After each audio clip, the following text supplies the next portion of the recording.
Tama. Ito po yung right of way mula dyan sa property.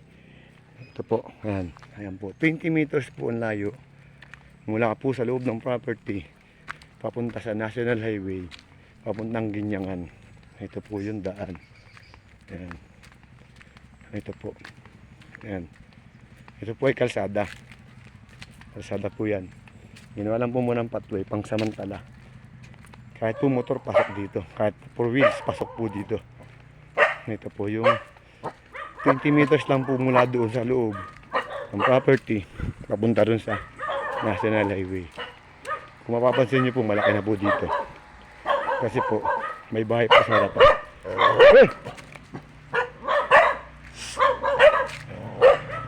Po.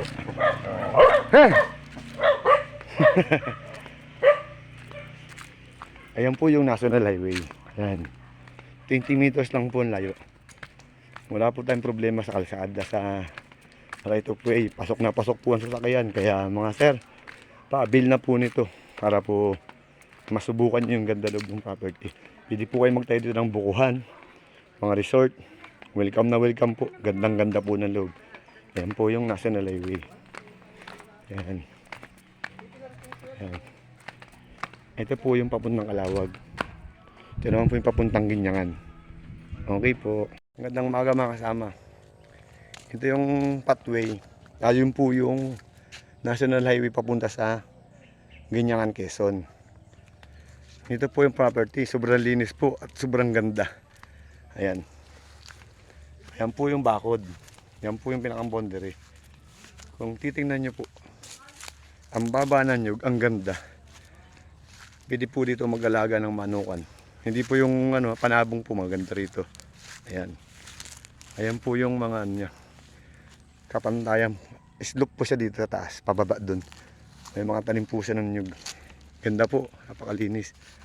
Ayan. Ayan po yung taas.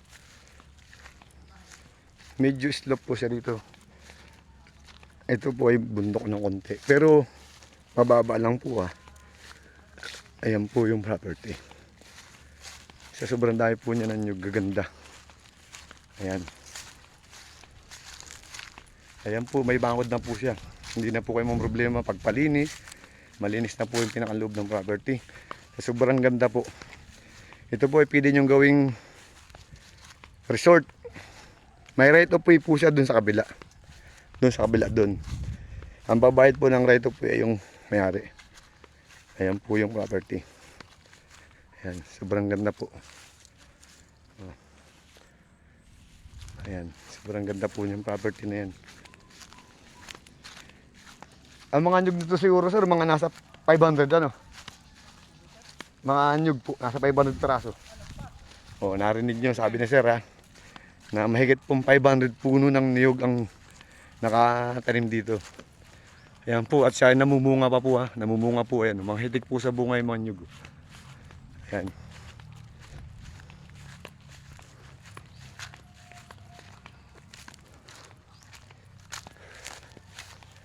Diyan lang po sa unahan na yan, yung kalsada. Ito po yung right of way. Yan, ito po yung right of way na labas po sa highway. Ayan. Ito po yan, ito nakikita nyo, kalsada po ito. Papasok sa loob ng property. Ayan po yung right of way. Labas po nito ay dun sa highway, papuntang Ginyangan. Yung highway na San Roque. Ayan, yan po yung right of way.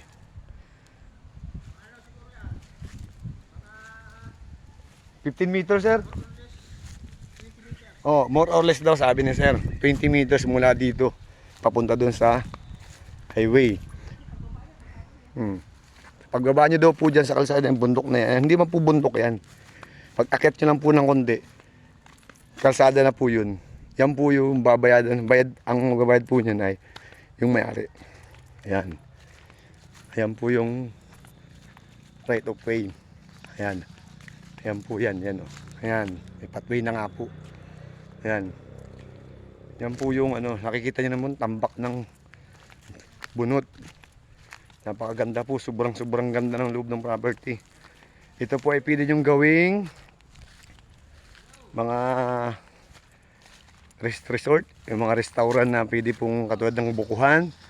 Sa Bukuhan, nakikita nyo papuntang Gapas, yun, pwede po din siya dito. Kalabanan nyo po siya.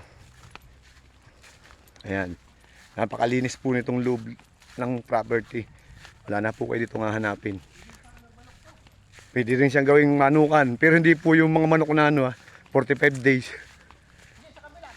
Oo, dun daw sa kabila pala sa dulo. Pwede daw po magtayo ng manukan dun. Ayan. Kaya hindi kayo problema. May bakod na po siya. Hindi nyo siya babakudan. Hindi nyo nalilinisan. Brigade na po yung nasa unahan. Brigade po yung nasa unahan yan. Kaya po exclusive po ito. Safe na safe po kayo dito. Brigade po yung nasa kabila nitong side na to. Ayan.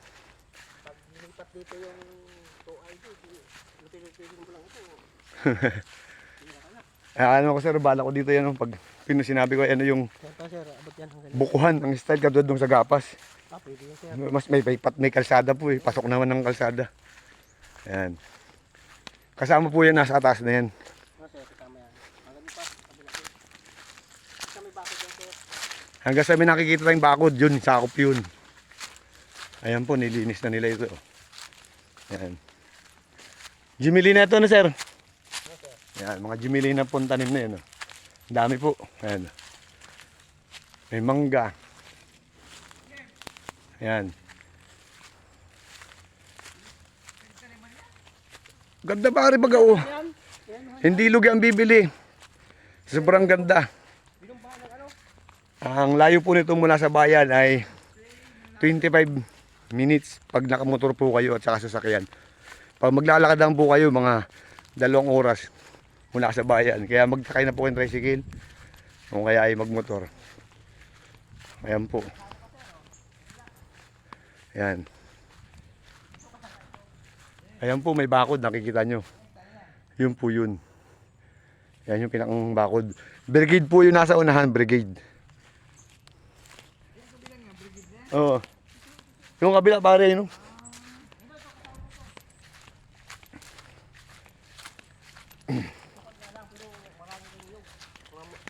Mga punong kahoy.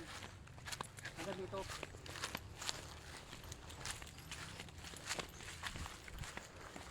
Ito, tatawid po tayo ng pathway.